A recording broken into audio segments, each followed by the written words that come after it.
안녕하십니까. 조르친 군 키스란입니다. 2020년 8월 9일 카라연합TV 방송을 시작하겠습니다. 오늘의 주제도 아사달 씨름대의 무대장치에 대한 설명인데요. 오늘은 시카라스라는 것에 대해서 알아보는 시간을 갖도록 하겠습니다.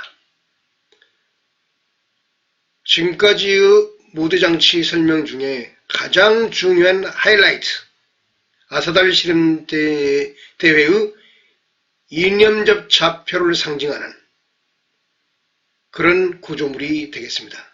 이름은 시카라스가 되겠습니다.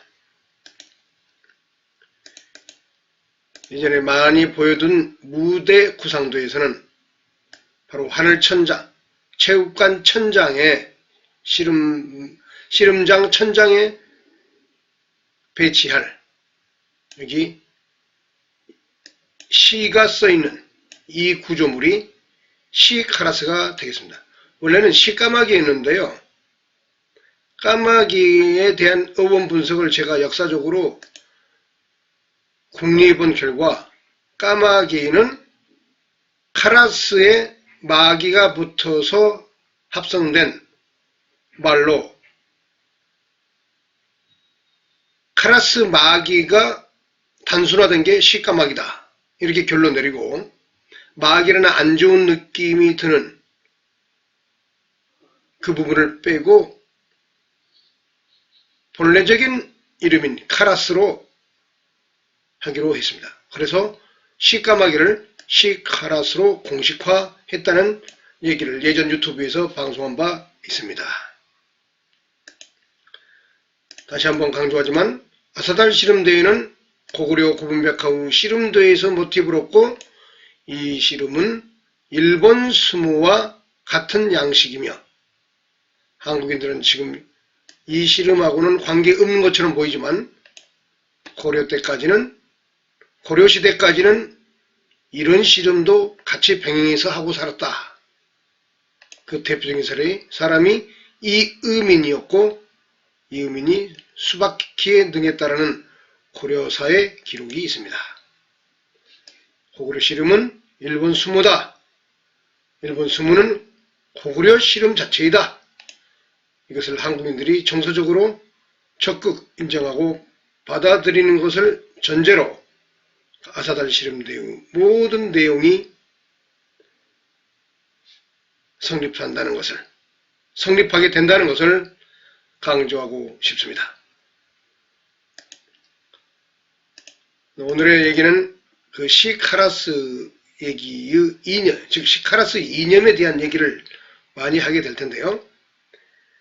여기 고구려 씨름의 되살림과 카라연합의 꿈, 제가 쓴 논문 제목입니다.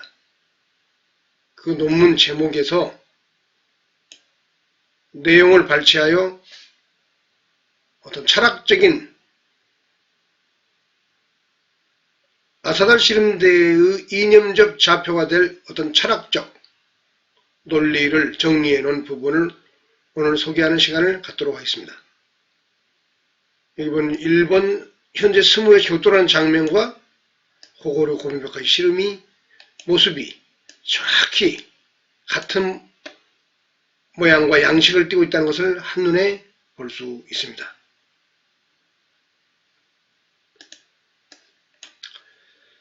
그래서 고구려 씨름의 되살림과 카라연합의 꿈이라는 논문에 나오는 그 구체적인 내용을 알아보도록 하겠습니다. 천천히 읽어 나아가면서 내용을 덧붙여서 설명하는 방식으로 진행하도록 하겠습니다. 자, 오늘날 한국인들은 서로 세계관이 다양하고 자유로운 종교 생활을 하고 있습니다. 그렇죠. 한국이라는 사회는 종교적 갈등이 극단적으로 표출된 적은 없지만은 분명한 것은 종교가 매우 다양하고 어떤 공통점을 찾기 어려울 정도로 난립하고 있다. 그것이 현실입니다. 장기적으로 어떤 계기에 의해서 종교적 분란과 갈등이 발생할 수도 있는 어떤 위험한 화약을 안고 있는 형국이라고도 볼 수 있습니다. 그 위험성을 근본적으로 제거하고 보다 높은 단계의 관용과 포용 사회로 전진하기 위해서 국가 정책적으로 그것을 크게 묶어줄 수 있는 빅 텐트를 만들어야겠다. 이런 뜻에서 아사달 실험대회가 의도되었다는 것을 먼저 말씀드리면서 다음 얘기를 알아보도록 하겠습니다. 그래서 그 종교적 다양성들을 보다 높은 여기 보이죠? 시적 영감의 차원에서 시적 영감 말씀연변의 절사 이 시라는 한자에 종교성이 있다는 얘기는 예전에 말씀드렸습니다. 그래서 관용과 포용으로서 한데 묶어줄 그 무엇이 필요하다고 보아 선택한 것이 고구려 씨름이다 이 얘기입니다. 저는 종교와 신앙에 대해서는 긍정적인 입장을 취하고 있습니다. 현실적으로 저는 어떤 특별한 기성 종교에 가입되어 있거나 믿고 있는 사람은 아닙니다. 지금까지 얘기했고 지금부터 말씀드릴 이러한 내용들이 굳이 저의 종교라면 종교, 철학이라면 철학이라고 말할 수 있겠습니다. 저는 어떤 특별한 종교에 귀의하는 스타일의 사람이 아닙니다. 그런 걸 총체적으로 균형 있게 바라보면서 관용하고 포용하면서 이해하는 입장에 있는 사람입니다. 자, 그래서 다음을 볼까요?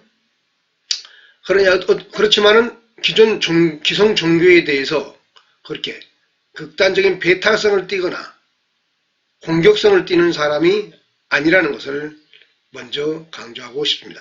그래서 긍정적인 입장에 있다 이 얘기입니다. 지구상의 인류 역사가 낳은 모든 상상의 믿음 체계 그걸 신앙이라고 보는데요. 결코 그것이 정신적 아편 현상만으로 공격하기는 너무도 숭고한 기능을 역사 이래로 담당해왔다 라고 저는 보고 있습니다. 뭐가? 종교가 말입니다. 정신적 아편 현상이라 이렇게 공격한 사람이 과거에 있었죠. 그 사람이 마르크스입니다. 마르크스는 종교를 아편으로 규정했고 역사적으로 사기친 관념론자들의 기만적 행위였다 이렇게 공격을 했지요. 마르크스의 말이 틀릴까요? 맞을까요? 거기에 대해서 저는 한마디로 자극적인 말을 모든 사람에게 하고 싶지 않습니다. 그러나 역설적으로 종교가 아편이라면 인간은 그 아편을 필요로 하는 게 인간 삶의 현실이다. 마르크스가 종교가 아편이라고 규정했다면 저는 이렇게 말하고 싶습니다. 설령 그것이 아편이라 할지라도 인간의 속성상 인간은 그 아편을 필요로 한다. 이 얘기입니다. 그래서 그 아편을 어떤 아편을 선택해서 먹든지 그것은 각자의 자유다. 따라서 저는 자유민주적 기본 질서에 따른 종교의 자유를 중요하게 여기는 입장에 있습니다. 비록 그것이 샤머니즘이나 토템이라 할지라도 그리고 그 종교하고 역사적으로 오용되고 남용된 면이 있었다 할지라도 이게 중요합니다. 인간의 존재 의미의 자각 이걸 실존주의 철학에서는 실존적 자각이라고 할 수 있는데요. 이것은 어떤 이모셔널 정서적인 열정과 관계가 있기 때문에 그것은 삶의 동력으로 연결됩니다. 그래서 이 실존주의 철학, 과거의 생철학, 니체, 포에르바하, 니체, 샤르트로 연결되는 이런 쪽의 철학을 과거에 학교 다닐 때 윤리 시간에 주정주의 철학이라고 배웠을 것입니다. 즉 파토스적 측면이 있는 철학이죠. 그 반대 측면에 있는 게 로고스적 철학으로서 주지주의 철학이 있는데, 그것은 어떤 사회과학적인 인식론을 기반으로 하는 과학적 철학이라고 할 수 있겠습니다. 마르크스주의도 그리고 현대 사회과학도 대부분 거기에 해당된다 하겠지요. 즉 그런 것으로서 인류의 진정한 구원은 있을 수 없다라고 보면서 인간 내면의 정서적 측면을 파고들면서 어떤 인간의 열정과 감동을 의미에 두고 탐구했던 사람들이 바로 그 주정주의자들, 즉 생철학자, 실존주의자들이었다고 말할 수 있겠습니다. 대표적인 사람이 니체와 키에르케고르라고 말할 수 있습니다. 즉 종교가 실존적 의무 자각의 의미를 가질 때의 측면에 있는 사람은 키에르케고르라고 할 수 있을 것입니다. 그 키에르케고르의 입장을 저는 마르크스의 아편, 종교는 아편이라는 그 명제보다도 인간의 삶에 있어서 궁극적 삶의 열정과 감동에 있어서 인간의 생을 추동하는 데 있어서 각각의 개인적 가치에 있어서는 의미가 더 크다고 보는 입장에 있습니다. 그래서 종교에 대한 긍정적 시각을 나름대로 갖고 있다고 보겠습니다. 신앙체계는 인간의 욕망이 시적인 영감을 통해 발산된 위대한 상상의 창작물입니다. 인간은 다양한 욕망을 가지고 있는데 그 욕망이 시적인 영감을 통해 승화된 것이다 얘기입니다. 여기에 또 시가 나오죠. 시. 즉 시의 산물의 일종의 뷰넨트 하나가 종교다. 그래서 시와 종교를, 신앙체계를 지속적으로 저는 연결해서 인식하고 있습니다. 설령 그것이 지배 권력 집단의 사기에 이용되었던 면이 있다손 치더라도 과거의 종교가 그렇게 작용한 면이 있었습니다. 그런 측면들을 크게 부각시키면서 계급투쟁적 사고의 입장에서 봤을 때는 종교는 마르크스 눈에는 천하에 몹쓸 것으로 보였을 수 있습니다. 왕권 신수설, 과거의 인류의 전 영역에 나타났던 신화들, 신의 이름으로 그 권력을 정당화했던 사기였다고도 볼 수 있을 것입니다. 그런 측면에서 권력 집단에 부역했으며 사기를 쳤다. 이런 얘기가 되겠지요. 그런 면이 없었다고 말할 수는 없습니다. 오늘날에도 그런 측면이 존재하고 있고 작용하고 있습니다. 그게 현실입니다. 그러나 그것이 그 시대 그 수준의 과학과 지식에서는 비필적 고의에 따르는 사기로 봐야 하며, 즉 의도적으로 그 당시의 지배 집단이랄지 종교 지도자들이 그랬다고는 볼 수 없다 이겁니다. 그 당시의 과학의 지식과 지적 수준으로는 뭔가의 인간의 삶의 해석, 세계관의 해석을 만들어내는 데 있어서의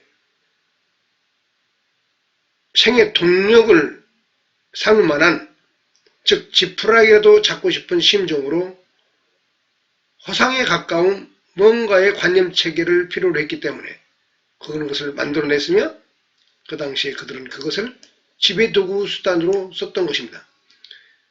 그것을 사기라고 하면 사기로 오늘날의 시각으로 볼 수 있지만은 다른 한편에서는 그 시대에 또 다른 긍정적 측면으로 작용하는 면도 있었다는 것을 간과해서는 안 된다는 것입니다. 당시대 인간의 내면의 영광과 그 시대의 영감과 열정을 불어넣는 미랄로서의 유용성은 즉 높이 평가해야 한다는 것입니다. 오늘날에도 과학의 정신과 과학적 합리주의 정신, 시적 영감으로서의 종교 간에 그 사이에 균형 잡힌 인간이 얼마나 있는가, 오늘날 과학시대에도. 제가 과거 20대부터 오늘의 50이 넘기까지 수많은 종교인들을 만나서 설득하려고 과학적 합리주의를 얘기했지만은 그게 쉬운 게 아니었습니다. 인간은 어차피 믿고 싶은 것을 믿고 보고 싶은 것을 보는 경향의 속성의 뇌구조를 가지고 있습니다. 그것을 과학의 이름으로 함부로 재단하거나 혁명의 이름으로 뭉개기에는 너무나 그 인간 존재의 하나하나의 생명체의 인권적 권리라는 것은 가벼운 것이 아니라는 것입니다. 그런 측면에서 설령 제가 과학적 합리주의를 갖고 있는 마르크스주의적인 사고에 대해서 일면 동의한다 할지라도 전적으로는 동의할 수는 없습니다. 필자의 관점에서 이상적인 현대인 이상은 바로 그 종교적 시적 영감으로서의 종교적인 측면과 과학적 합리적 정신으로서의 지성, 이 조화를 이루었을 때 가장 이상적인 현대인상이라고 보는데요. 참 그것은 찾아보기가 실질적으로 쉬운 일이 아닙니다. 그러한 사람은 이른바 득도한 사람이라고 볼 수 있을 것입니다. 다른 말로 표현한다면 부처님 또는 노자 정도가 가까운 사람이 아닌가, 저는 그런 관점에 있습니다. 진정한 자유를 얻은 자, 그 심장의 정서적 측면과 뇌적 합리적 측면에 있어서의 인식의 조화, 이걸 상승해서 승화시킬 수 있는 어떤 통찰과 지성의 뇌를 갖는다는 것은 그건 득도의 영역인 것입니다. 현대에도 이런 사람을 찾아보기가 쉽지 않은데 전통시대에는 더 말해 무엇하겠습니까? 전통시대에는 더 찾기가 더 어려웠을 것이다, 이겁니다. 신을 믿고 안 믿고의 문제는 저에게는 별개의 문제이며, 잠깐만요. 시를 믿고 안 믿고의 문제는 저에게는 별개의 문제이며, 시를 갈구하는 고도의 본성, 이거 인간의 내면이죠. 시를 만들고 쓰고 읽고 느끼고 그걸 즐기는 존재는 지구상의 생명체 중에 인간밖에 없지요. 바로 그러한 인간의 본성을 타고난 인간 자체를 위대하다고 저는 보고 있습니다. 그 시적 영감의 창조력을 저는 종교와 신앙적 본질로 파악하고 있습니다. 그 시적 영감의 창조력을 종교와 신앙의 현상의 본질이다. 따라서 시라는 것이 감성적, 이모셔널한 측면에서 창조되듯이 역시 종교와 신앙도 그 정서적 측면에서 우리의 내적 감동을 불러일으키는 똑같은 내적 현상의 유사성을 갖고 있다. 근데 그 본질은 그 종교 이전에 시적 영감의 창조리라고 저는 보고 있는 것입니다. 19세기 이래 대두한 과학적 사실주의 문학이 자연주의 문학, 사실주의 문학 국어 시간에 배웠을 겁니다. 그런 문학이 만들어낸 시와 소설이 과연 인류의 정서와 영혼에 과연 구원이 되어 주는가를 곱씹어 보는 것도 의미가 있을 것입니다. 솔직히 말해 저는 거기에 대해서 다소 회의적입니다. 그 과학적 사실주의 문학이 사실 문학적인 문학이 인간을 그렇게 정서적으로 충만하고 해방을 가져왔느냐, 그렇게 거기에 대해서 저는 다소 회의적이다 얘기입니다. 왜 그러느냐? 지나친 과학적 합리주의에 따르는 그 소설조차도 지나친 합리주의와 과학주의에 빠진 나머지 나중에는 어떤 포스트 모던적인 상대주의적인 현상까지 인간의 관념과 인식을 몰아붙임으로 인해 가지고 과학의 이름으로 나중에 껍데기만 남았다.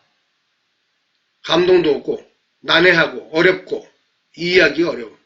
1990년대 제가 데리드라치, 자크라캉, 포스트 모더니즘 작가들의 그 철학책이랄지 시 이런 걸 읽어보고 그러는데 너무 어려워요.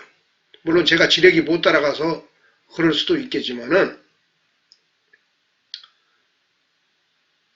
그 어려운 게 인간에게 모든 사람이 편하게 쉽게 이해할 수 있고 친근하게 다가갈 수 있는 게 중요한 것이지 아방가르드적 측면으로서의 어떤 진보적인 플롯과 사상이라 해서 그것이 인류 삶에 무슨 대단한 의미가 있겠습니까? 다소 어떤 보수적인 그런 강고하게 막힌 지나친 관념론적 세계에 대한 엔티컬처, 문화적 반항으로서의 의미는 있다 할지라도 그렇게 감동적인 경향의 문해사조, 철학사조라고는 저는 보지 않습니다. 자, 그 다음 그렇다고 필자가 여느 신앙인들처럼 저는 신앙체계를 외부로부터 받아들인 사람이 아니라고 있습니다. 저는 지금 말씀드리는 이러한 내용들 자체가 저의 철학이며 사상이며 신앙이라고 할 수 있겠습니다. 그래서 가장 이상적인 것은 스스로의 철학으로 자신만의 세계관을 합리적으로 구축하는 일이 가장 이상적이라고 저는 보는 입장에 있습니다. 그러나 모든 사람이 그렇게 되는 것은 쉬운 일이 아닙니다. 모든 사람이 득도할 수는 없다 이겁니다. 이렇게 말하고 있는 저조차도 온전히 득도했다고 자신할 수는 없습니다. 그러나 어떤 다양한 사상적 연마와 내적 성찰과 어떤 정서적인 내면에 대한 응시와 정서적 객관화, 불교에서 말하는 참선이라는 것이 일종의 저는 자신의 정서에 대한 또 다른 자아를 통해서 보는 객관화라는 과정으로 저는 인식하는데요. 불교의 참선을. 그런 과정을 통해서 세계와 우주 그리고 제 자신 내면의 정서적 흐름까지도 통찰하는 노력을 좀 했기 때문에 이런 얘기를 건방지게 좀 할 수는 있습니다. 자, 그러면 오직 인간의 정신적 자유를 관용하며 저는 인간의 정신적 자유를 관용할 뿐이며 심지어 과학적 무지로부터 오는 어리석음도 여기서 쭉 읽어나가 있습니다. 차분히 따라오시기 바랍니다. 심지어 과학적 무지로부터 오는 비과학적 무지로부터 오는 어리석음도 순진무구로서 어린애 같은 순진무구로서 매력적인 아름다움을 발산한다면 어린애와 강아지를 보면 금방 이해가 갈 겁니다. 마냥 지적이고 영악한 깍쟁이보다는 아주 머리 좋고 사악한 장사를 잘하는 사람들이랄지 기회주의적 영악함이 있는 사람들, 이런 사람들, 그리고 지적으로 뛰어난 사람들, 그런데 순진무구는 별로 없는 사람들 말하는 거예요. 그런 사람들보다는 낫다고 봅니다. 순진무구로부터 매력적인 아름다움을 발산한다면 그 어리석음조차도 마냥 지적이고 영악한 깍쟁이보다는 낫다고 본다. 세계로부터 상처를 받아본 적 없는 어린아이와 강아지를 보십시오. 그 신선한 긍정과 순진무구함을 우리가 익히 잃어버린 낙원의 풍경이 아니고 그 무엇이겠습니까? 뭐가? 어린아이와 강아지에게서 보이는 그 긍정과 선선한 긍정과 순진무구함이 그렇다는 얘기입니다. 인간은 시와 종교적 신앙 속에서 그 낙원을 구하고 있는 것은 아닐까요? 왜? 현실은 너무 척박하고 영악하고 복잡하고 알 수가 없거든요. 그래서 거기로부터 탈출하고 싶고 도망치고 싶죠. 그 순진무구하고 단순한 세계로 말입니다. 어쩌면 그것이 종교적 신앙으로 가고 싶은 인간의 욕망이 아닌가. 그런 욕망의 본질이 아닌가. 저는 그런 생각이 드는 것입니다. 인류 역사의 명멸에 갔던 수많은 종교와 신앙들은 그 어떤 이유라도 우연과 귀천의 계급을 따질 수 없으며 함부로 샤머니즘, 토템 또는 현재 우등 종교 이런 것 사이에 지나치게 우열을 따져서는 안 된다 이겁니다. 그런 걸 따지기 이전에 다 귀한 것이고 소중한 것이다. 저는 그런 입장에 있는 것입니다. 따라서 서로가 서로를 관용하고 포용해야 하는 이유가 바로 여기에 있는 것입니다.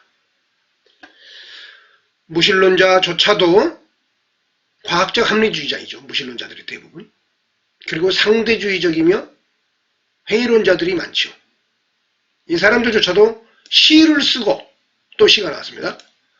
읊을 때는 카타르시스를 정서적 감동을 느끼고 영혼이 정화되는 느낌을 얻는다고 합니다.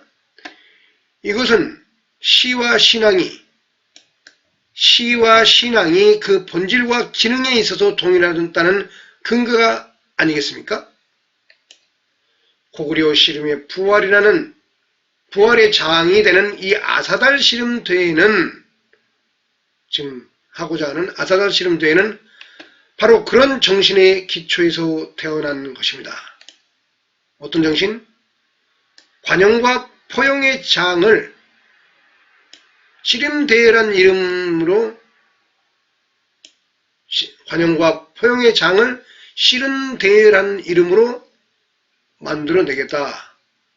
이런 얘기가 되겠습니다. 그래서 관용과 포용의 정신의 기초에서 태어난 것이 아사달 씨름대회이다. 이런 얘기가 되는 것입니다. 종교 자유가 헌법적으로 보장된 현대 자유민주주의 사회에서 한국 사회가 자유민주주의 사회죠. 한국인들이 지구촌의 다양한 종교와 신앙들을 끌어안고 함께 씨름축제의 장, 아사달 씨름대회의 장에 관용과 포용, 사랑과 평화의 바람으로 모여들기를 기대하면서 이 구상을 추진하고자 하는 것입니다. 제 자신의 자의 탯줄이, 저를 문학적으로 좀 표현한 겁니다. 제 자의 탯줄이 박혀있는 공동체, 즉 한국과 더 나아가서는 인류사회의 밝은 정신을 기대하는 현실적인 목적에서 필자는 또 하나의 서사시를 쓰려 하고 있습니다. 그 서사시가 뭐냐? 아사달 씨름대회라는 서사시다 이겁니다. 저는 현실주의자이며 낭만주의자이기도 합니다. 낭만주의자는 현실적 한계와 틀을 깨부시고 신세계를 꿈꿉니다.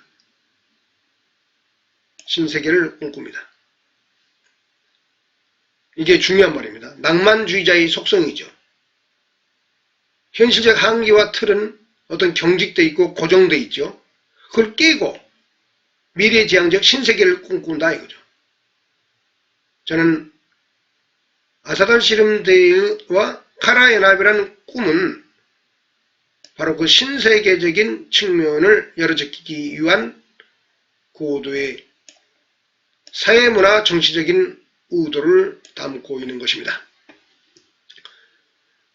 그 의미는 차차 다음에 전개될 내용에서 알게 될 것이고요. 혹자는 이 아사달 씨름대의 서사시를 또 하나의 사기라고 공격할지도 모르겠지만은 저는 가야 합니다.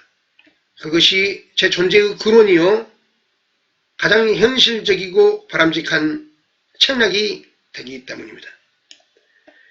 필자가 이와 같은 종교철학적 관점을, 지금 종교철학적 관점을 제가 말씀드리고 있죠. 관점을 굳이 언급하는 이유가 있다면 고구려 씨름 태살리기의 종교 신앙적 관용을 많이 고려하고 있기 때문입니다. 이상이 깊다면 깊고 얕다면 얕다고 볼 수 있는 저희 사상적 아사달 씨름대의 구상에 대한 사상적 철학적 맥락을 살펴보았습니다. 그래서 그것을 예전 유튜브에서도 잠시 보여줬지만은 그림으로 보이면 이런 것입니다. 여기 시카라스가 보이죠? 여기 시까마귀라고 되어 있는데 예전에 만든 PPT의 일부분이라 시카라스로 바꿔야 합니다. 카라스 마귀의 준말이 시까마귀이기 때문에 마귀를 제거하고 카라스, 고대의 본래적 이름 카라스, 시카라스로 이름을 바꾼 겁니다. 여기 시카라스가 있고 이 시카라스의 이름하에 이 아사달 씨름대회가 치러지는데 거기에 기독교계, 불교계, 기타 종교계와 사상의 그 대표자들이 돌아가면서 나와서 그 한탱그리 검단 맛질이라는 그 순서에 나와서 이 종교 행사를 주도할 수 있는 그 시간을 다 골고루 부여받는 그런 시스템을 만들었습니다. 그것의 배경은 바로 이 시카라스가 거의 무아의 개념적으로 무아의 경지에 있고, 즉 시카라스는 특별한 자아적 자기관념을 갖고 있지 않다는 거죠. 그래서 노자적인 공허, 비어있고 무아적인 성격의 시카라스가 이 각각의 모든 종교와 사상을 포용한다 이겁니다. 이게 수많은 인류가 존재하고 그 인류들이 믿는 모든 종교들은 이 시라는 이름 안에서 시카라스라는 이 낭만주의적인 이 이념지향적 상징도구 안에서 함께한다. 이런 의미가 되겠습니다. 그래서 시카라스는 공허이며 무아의 경지에 있기 때문에 이 세상의 모든 생명체와 인간, 종교를 포용하는 최고 포용에 위치해 있다는 바로 그것을 설명하는 그림이 되겠습니다. 그래서 그 시카라스는 예전에도 유튜브 방송에서 보여드렸듯이 여기 시카라스 구조물이 기본적으로 일본 신명조와 똑같이 하고요. 거기에 연용성 평강 지역에서 밟은 이세기경의 그 유물로 보이는 이 청동장식, 새, 호랑이, 곰, 그리고 여기 늑대가 다 나오는 아사달 씨름대에 딱 맞는 단군 신화의 얘기가 모두 등장하는 이 2000년 전의 청동장식을 여기 천에다가 예쁘게 그려서 돌아가면서 붙이고 그 밑에 연등에 실을 써서 밑에 아래다가 불을 밝힌다. 이것이 공식적인 이름은 무엇이다? 시카라스다 이겁니다. 그래서 시카라스가 되는. 그래서 그렇게 하면은 카라 연합의 중요한 두 국가인 한국, 즉 남북한이 합쳐지면 고려와 일본 간의 쌍둥이처럼 같은 문화적 상징물이 탄생하는 것입니다. 물론 일본에서는 이걸 신명조노 쯔리야네라고 부릅니다. 야네는 지붕이라는 뜻이에요. 일본말로 지붕이라는 뜻인데 이건 야네 이렇게 있습니다. 신명조는 그러니까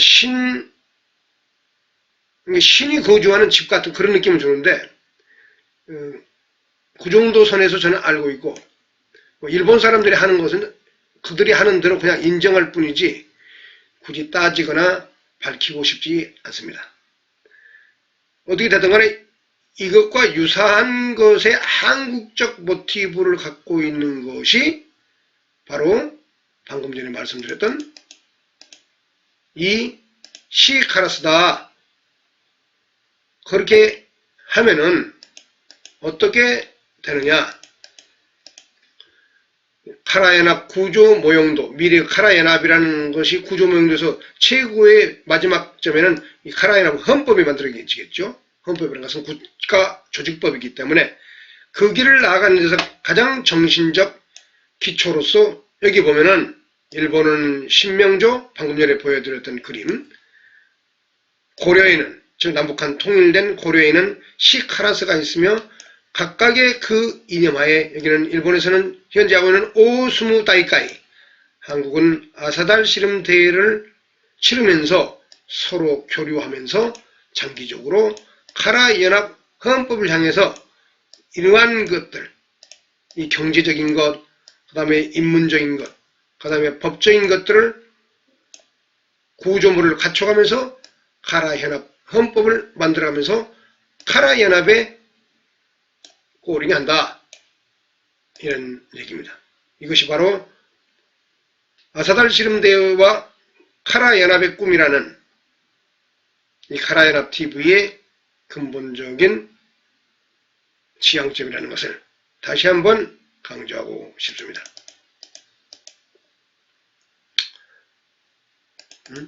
그래서 다시 한번 강조하지만 아사달 씨름대의 최고의 이념적 상징 좌표의 구조물이 이 시카라스다. 바로 이러한 설명을 오늘 해드렸습니다.